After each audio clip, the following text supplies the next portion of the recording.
Olá! Hoje peguei até o Wilson para participar e vamos falar o que está acontecendo com a matéria de ciências do 9º ano. Porque esse primeiro bimestre e uma parte do segundo bimestre, nós vamos trabalhar com dois temas, que eles têm uma relação, mas é difícil de enxergar, que é a parte de química e a parte de física. Química voltada para a parte de átomos e física voltada para a parte de ondas. E a primeira parte desse conceito envolve definir essa palavra, a palavra matéria. Matéria é um conceito de que tudo que tem massa. O que quer dizer ter massa? É ser feito de macarrão? Não, obviamente que não. Massa é uma estrutura que é feita as coisas. Tudo é feito de massa, que você pode tocar, que você pode sentir, que você pode ver. Lembrando que o nosso olho é muito ruim, a nossa mão tem uma sensibilidade muito ruim, como também nossos ouvidos. Nós não somos muito bons receptores, mas não quer dizer que a gente não consiga ver, sentir ou tocar, que não exista. Ok? Não confunda massa com peso. Peso é uma relação entre massa vezes a força da gravidade no planeta Terra. Porque se eu resolver ir para a Lua, a força da gravidade vai ser diferente. Então o meu peso vai dar um valor menor, mas a minha massa continua constante.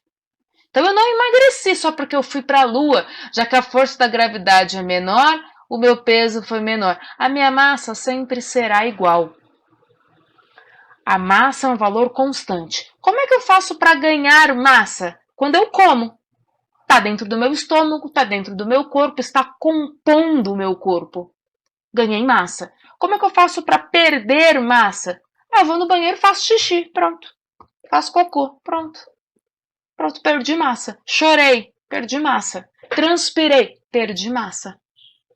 Tem que sair da composição, eu tenho que tirar. Como, por exemplo, eu posso vir aqui e arrancar a minha mão fora. Eu perdi massa. Porque da minha composição original, eu perdi um pedaço que faz parte de mim. Isso é massa, é composição. Toda vez que alguém falar massa, lembra de composição. E ocupa um lugar no espaço. O que significa ocupar um lugar no espaço? Nós vivemos no mundo 3D, que eu saiba.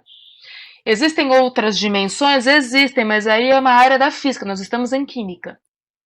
Para os nerds de plantão. Então eu tenho, no mundo 3D eu tenho altura, eu tenho comprimento e eu tenho profundidade. Só pegar a minha esfera aqui, o senhor Wilson, tá? Eu tenho 3 dimensões. Todo material que tem massa é feito de alguma coisa e ocupa um lugar no espaço, eu vou chamar esse cara de átomo. Então, esse cara ele vai ter um peso quando eu colocar na balança, que depende da força da gravidade do planeta onde eu estou, que pode ser ou em gramas, ou em quilogramas, ou pode ser uma escala menor, em miligramas, e vai diminuindo a escala. Mas sempre na questão do grama. E a parte da ocupar um lugar no espaço, ele vai ter o que a gente chama de volume na matemática. Lembra do volume, área, perímetro? Lembra desse negócio? Que pode ser ou em metro cúbico, ou pode ser também em litros. Para quem não sabe, o litro também é um conceito tridimensional. O senhor átomo é uma palavra que ela é muito complexa, porque é uma palavra que está errada. A letra A significa normalmente não, e a palavra átomo significa pedaços, parte, ou você pegar alguma coisa e dividir ela, né, em 2 pedaços. Então essa palavra significa que não divide. Mas essa palavra está errada, porque na verdade o átomo ele é divisível em 3 partes. Uma região do núcleo onde eu vou encontrar 2 caras e uma região em volta chamada de eletrosfera onde eu vou encontrar o outro cara. Quem são esses caras? São o senhor próton, que é a carga positiva, o senhor nêutron, que é uma carga nula, e na eletrosfera, girando, uma carga negativa. Lembra aquela história que os opostos se atraem? Se essa carga negativa começa a girar em torno dessa carga positiva, existe uma tendência de uma bater na outra. Se isso acontecer, você tem uma explosão nuclear, tudo pega fogo, tudo se explode, tudo se evapora. Já era. É por isso que tem o nêutron. O nêutron está aí para ser a vela do rolê.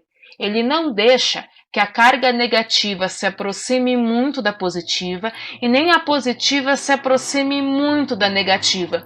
Mas não quer dizer que elas se afastem totalmente. Ele vai manter o meio termo, nem muito perto, nem muito longe. E aí você consegue ter uma estabilidade dos átomos. Atualmente, nós temos 118 átomos catalogados. Ou seja, existem 118 átomos que vão se combinando e formando tudo que a gente conhece. Então, existem átomos que vão compor o concreto e tem átomos que vão compor o plástico. E tem átomos em comum entre eles. Pensa como se fosse brincar de Tetris.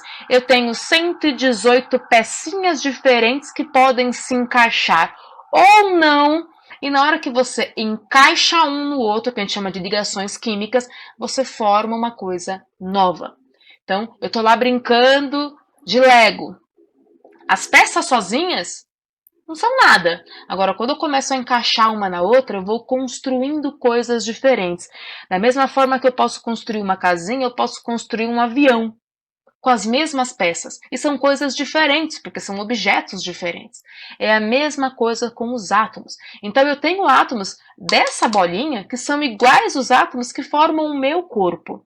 Como também formam o corpo de outros animais, até mesmo de outros lugares do planeta ou do universo como um todo, porque os átomos são iguais em qualquer lugar do universo.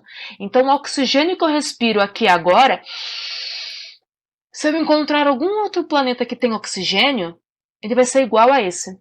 Agora, na mesma quantidade, aí é diferente. Aí é diferente. Vambora. Os átomos, eles podem ser encontrados em 3 estados básicos. O estado sólido, o estado líquido e o estado gasoso. Existem outros estados da matéria, tá? Esses não são os únicos, mas esse aí é o principal. Normalmente no estado sólido, esses átomos estão bem grudadinhos um no outro. Praticamente eles estão parados, por isso que normalmente o sólido é duro, é resistente. O líquido, normalmente ele é mais mole, porque os átomos estão um pouco mais afastados um do outro, ou seja, tem mais espaço para eles se movimentarem. Já o gasoso, eles estão muito afastados e nem querem se encontrar um com o outro. Eles estão meio que brigados, eles não querem se encontrar.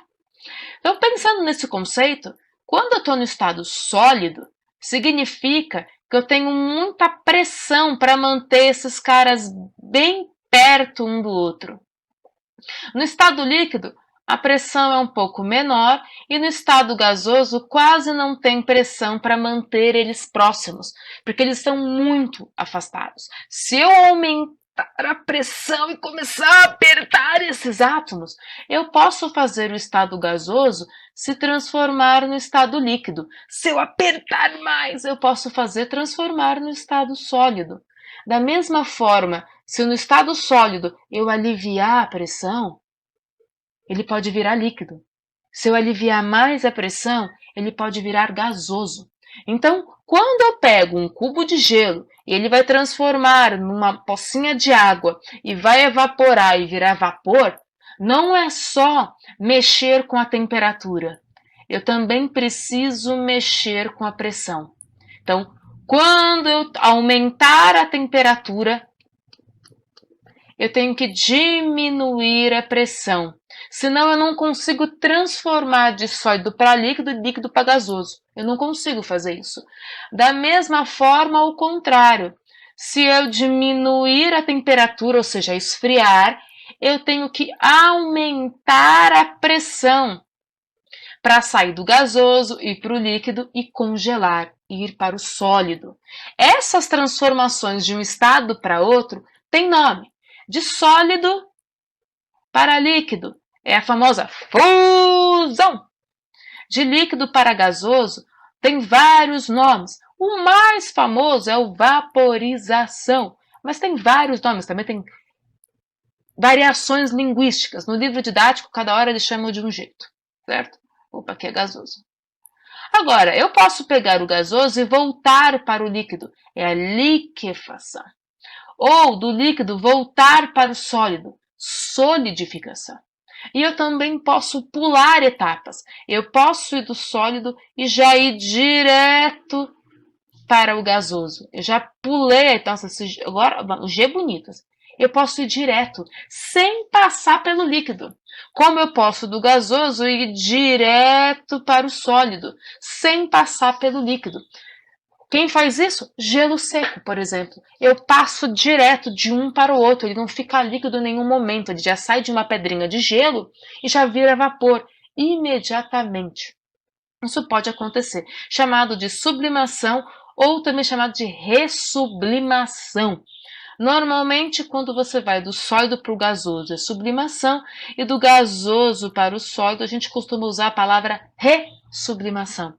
Só para não ficar sublimação, sublimação, português inventou uma palavra nova, porque já tem poucas palavras, né? Os átomos também podem sofrer transformações, porque eles não ficam lá parados assim, estáticos, esperando as coisas acontecerem. Eles também podem sofrer fenômenos chamados de fenômenos físicos, aonde simplesmente eu faço uma mudança de posição. Os átomos mudam de posição, mas não deixam de formar aquele material. Exemplo, eu pego um pedaço de papel, então se é papel, celulose, e eu simplesmente vou lá e rasgo. Esses dois pedaços novos não deixaram de ser papel. Se eu amassar esse papelzinho aqui, ele não deixou de ser papel. Ele continua sendo papel. Agora, se eu pegar e tacar fogo nisso aqui, aí ele vai deixar de ser papel. Se eu pegar uma tora de madeira e transformar ela numa porta, não deixou de ser madeira. Continua madeira. Agora, se eu queimar para virar carvão, aí já não é mais. Quando isso acontecer, é o fenômeno que a gente chama de fenômeno químico. Aconteceu uma reação química. Eu vou mudar os átomos. Eu vou transformar eles de alguma forma. Quando isso acontecer, aconteceu uma reação química. Por exemplo, quando eu misturo água com açúcar, vai ter uma alteração de cor, porque a água vai ficar esbranquiçada. Isso pode ser uma evidência que aconteceu uma reação química, porque já que eu não consigo olhar os átomos, eles são muito, mas muito pequenos, não tem como a gente enxergar um átomo, como é que eu vou saber se foi um físico ou se foi químico? Existem essas famosas 4 evidências. Liberação de gás, sai uma fumaça, às vezes ela é invisível para o seu olho, mas não quer dizer que não aconteceu. Uma alteração de cor, fica escuro, fica claro, fica turvo, fica esbranquiçado, fica amarronzado, fica esverdeado, muda de cor. Ou a famosa formação de precipitado. Esse precipitado forma como se fosse uma nata em cima, ou no chão, ou pode ser até mesmo no meio, fica umas coisas meio grosmenta no meio do caminho. Ou o que a gente chama de alteração de energia. Pode ficar quente ou pode ficar frio. Na hora que você encosta, começa a ficar quente, ou você põe a mão e sente que está gelado. Isso pode ser uma evidência de que aconteceu uma reação química, aconteceu um fenômeno químico. Então, vamos lá. Se eu mastigar uma maçã, aquele negócio que vai ficar na minha boca deixou de ser maçã? Não, fenômeno físico. Eu engoli, chegou no meu estômago, fenômeno físico. Agora eu fiz a digestão da maçã, aí já vai ser químico. Eu já mudei, aquilo vai se transformar num cocô que não é igual a maçã. Então mudou. Eu peguei areia, e transformei em vidro. Ela deixou de ser areia, transformou em outro material químico. Agora eu peguei a areia e coloquei dentro do meu aquário para o meu peixinho. Deixou de ser areia? Não, então é físico. Eu peguei a água, abri a torneira, coloquei no copo e botei no congelador. Ela virou um cubo de gelo. Deixou de ser água? Não. Eu fervi, evaporou. Deixou de ser água? Então, físico. Sempre pensa, deixou de ser? Se deixou de ser, é químico. Se continua sendo, é físico. Eu peguei uma caneta e quebrei a caneta. Deixou de ser plástico? Não, então é físico. Agora eu queimei, aí vai ser químico. Sempre pense nisso. Não é muito difícil. Aqui estão os 118 elementos químicos. Essa tabela aqui é atualizada, tá? Todos os elementos químicos estão aqui até o 118 e estão com a nomenclatura correta. Por que nomenclatura correta? Porque o elemento químico ele tem uma representação, que ela é internacional. Ou seja, qualquer lugar do planeta, se eu desenhar o H maiúsculo, até um japonês, tailandês, indiano, um russo, sabe que é hidrogênio. Não importa a língua ou a escrita. Se eu escrever um H maiúsculo, ele sabe que é hidrogênio. Acabou. Se eu escrever O maiúsculo, ele sabe que é oxigênio. Se eu escrever K maiúsculo, KKKKK, potássio, potássio, potássio, ele vai saber que é potássio. Se eu escrever AU, ele vai saber que é ouro. É universal. Qualquer lugar do planeta é um padrão que nós temos. Pode ser uma letra ou pode ser duas letras. Se for uma letra, ela sempre terá que ser maiúscula, ou seja, grande. Se for duas, a primeira é maiúscula e a segunda tem que ser obrigatoriamente minúscula. Nas tabelas periódicas antigas, tinha uma nomenclatura que caiu por terra, que podia ter até 3 letras. Essa aqui não existe mais. Essa aqui é a nomenclatura nova. E olha o detalhe, nós chegamos no limite da tabela periódica. O limite dessa tabela cabia 118. Ela tem 118. Se alguém descobrir ou produzir um átomo novo, nós vamos ter que reformular toda essa tabela periódica para caber esse cara novo, porque causou no rolê aí, né? Todos os átomos, por que a gente aprende? Por que tem essa nomenclatura? Por que a gente estuda? Para entender como acontecem as reações químicas que são representadas através dessa estrutura aqui, chamadas de equações químicas. As equações químicas são divididas em duas partes. O lado dos reagentes e o lado dos produtos. Então imagina que você vai fazer um bolo. Todos os ingredientes do bolo são os reagentes. O bolo é o produto final. É o que você vai querer como objetivo final, é um bolo para você ser consumível. Não importa se está bonito ou está feio, importante estar gostoso. Eu posso ter 2 reagentes, eu posso ter 10 reagentes, eu posso ter 1000 reagentes, eu posso ter 1 milhão de reagentes e formar um produto. Ou eu posso formar 200 produtos. Não importa. O detalhe é, eu tenho reagentes que vão formar produtos. E eu preciso seguir regras de proporção para não dar problema na hora de fazer isso. Porque senão o meu bolo vai sair errado se eu colocar muita farinha e pouco leite. Eu esqueci de colocar o ovo ou não colocar o fermento. Eu preciso seguir as proporções, eu preciso ver quanto eu vou colocar de cada ingrediente para conseguir atingir o meu objetivo. Se eu colocar muito de um e pouco do outro, isso vai dar errado. Você vai ter um problema. Então, são chamadas de leis ponderais. São 3 leis básicas, que normalmente essa última aqui todo mundo sempre esquece dessa última, mas é a que mais é usada. As donas de casa então só usa essa. A primeira lei, chamada de leis ponderais, é a da conservação de massa. É o do senhor Lavoisier, que diz que a massa dos reagentes ela tem que ser igual à massa dos produtos. Ou seja, Faz de conta que eu estou colocando água mais sacarose, que é açúcar, mais chocolate, e eu vou fazer um Toddy. O quanto que eu colocar de água, o quanto que eu colocar do açúcar, o quanto que eu colocar do meu achocolatado, a sopa de quanto que eu coloquei? 10 gramas, aqui eu coloquei 5 gramas, aqui eu coloquei 20 gramas. Ou seja, 10 com mais 5 na minha terra dá 15, com mais 20 dá 35 gramas. Eu tenho que formar 35 gramas aqui no final. Eu não posso formar 40 e eu não posso formar 34. Eu só posso formar 35, porque a somatória deu 35. Eu não posso perder átomos no meio do caminho, eu não posso perder massa no meio do caminho. Segundo as leis ponderais, isso não pode acontecer. Acontece?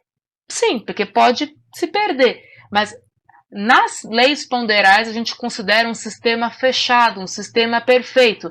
Então, se entrou R$10, tem que sair R$10. Se eu ganho R$1.000, eu só posso gastar R$1.000. Se eu gastar 1.100, eu estou devendo. Só que para o universo não dá para dever. Você pode dever para o banco. Ele vai te cobrar juros. O universo não é um banco, você não pode pagar juros, não pode pedir empréstimo, tá? Não pode dever. Eu comprei 10 balas, eu só posso comer 10 balas. Eu não posso comer 11, não vai brotar uma bala de Nárnia. Essas são as leis da conservação. Também existe a lei das proporções constantes, também chamada de lei de Proust. Tem proporções fixas de reagentes para conseguir produzir produtos. O que significa isso? Que existe uma quantidade que eu tenho que colocar de cada um dos reagentes para poder dar certo o meu produto. Então, faz de conta que eu vou subir uma parede. Então, eu tenho que ir lá, eu tenho que usar areia, eu tenho que usar cal, e eu tenho que usar, eu vou colocar água. Vou botar água. Aí eu vou ter lá o meu cimento.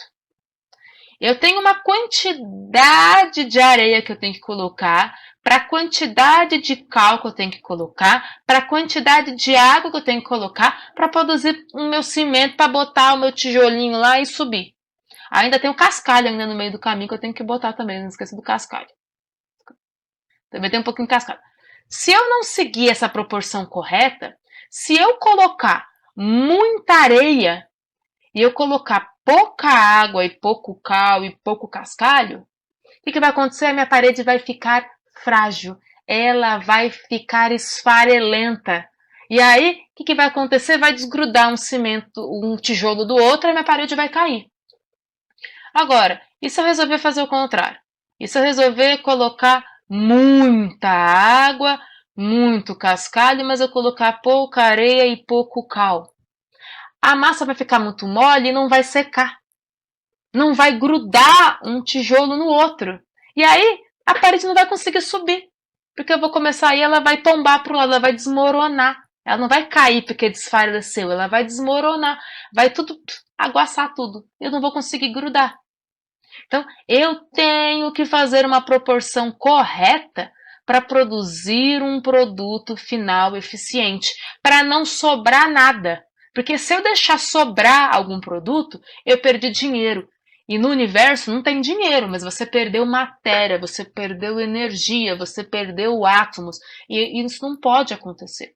Tem as proporções constantes. Então, eu tenho quanto de cascalho para quanto de areia, quanto de cal, quanto de água para formar a minha massa de cimento que eu quero para poder colocar ali e subir minha parede. A mesma forma quando eu vou fazer um bolo. Da mesma forma quando eu vou diluir uma tinta para fazer a parede. Se eu colocar água demais ou colocar água de menos, isso vai influenciar no resultado final. E também existe a última, também chamada de proporções de Dalton, que nós temos que seguir a multiplicação. Se eu quiser dobrar a receita, isso é muito comum quando sua mãe vai fazer algum doce, algum bolo, ou seu pai, né? Porque o mundo é moderno hoje em dia. Então, se eu quiser dobrar Eu tenho que dobrar todos. Se eu quiser triplicar, eu tenho que triplicar todos. Eu tenho que seguir as proporções. Se eu coloquei o dobro de água, eu vou ter que colocar o dobro de cal, o dobro de areia, o dobro de cascalho. Eu não posso simplesmente dobrar um dos ingredientes e não dobrar os outros. Ou seja, não posso aumentar um e não aumentar os outros, porque eu não vou conseguir aumentar a produtividade. O meu produto aqui não vai aumentar, porque vai sobrar, vai dar errado. Eu tenho que seguir as proporções. O quanto de A eu tenho que colocar para o quanto de B eu preciso colocar, para aí sim eu chegar no resultado final, que é C. Se eu tenho que colocar 50 gramas de A e só 5 gramas de B, para produzir 55 gramas de C, beleza. E se eu duplicar esse cara? Eu vou ter que duplicar isso aqui para poder produzir o dobro. Então, eu vou ter que colocar 100 gramas de A, eu vou ter que colocar 10 gramas de B. E aí sim eu vou chegar nos 110 gramas de C. Tá vendo que eu multipliquei? Eu tenho que multiplicar todos. Eu tenho que seguir as proporções. E aí sim tudo se encaixa. Ok? Beijo, beijo, beijo.